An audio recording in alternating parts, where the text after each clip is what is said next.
अमचन music की शानदार प्रस्तुति।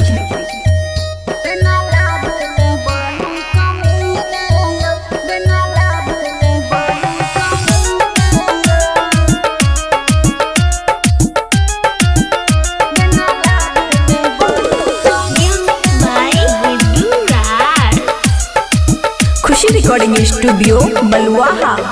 सैया चोली से चुबै पसीना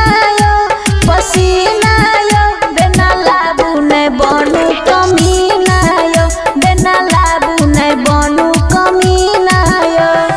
कहैया आहक हसीना यो बिना लाबू ने बनू कमीना यो, बिना लाबू ने बनू कमीना यो।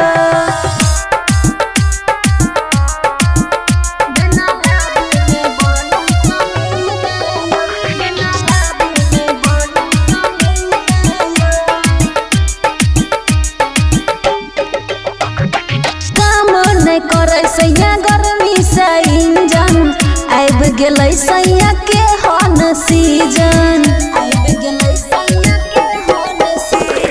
काम नहीं करे सैया गर्मी से इंजन आब गेलै सैया के हन सीजन। पिया होय छी परेशान रोजीना यो बिना लाबू नहीं बनू कमीना यो, बिना लाबू नहीं बनू कमीना यो।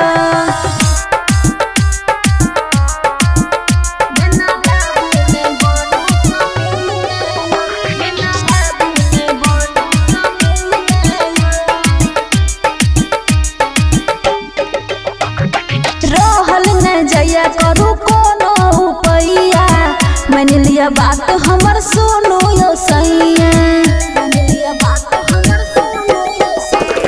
रहल न जया करू कोनो उपैया, मान लिया बात हमर सुनो यो सैया। चुअर दहिया से टप टप पसीना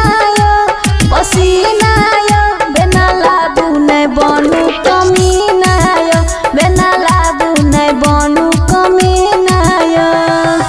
खुशी रिकॉर्डिंग स्टूडियो बलुआहा।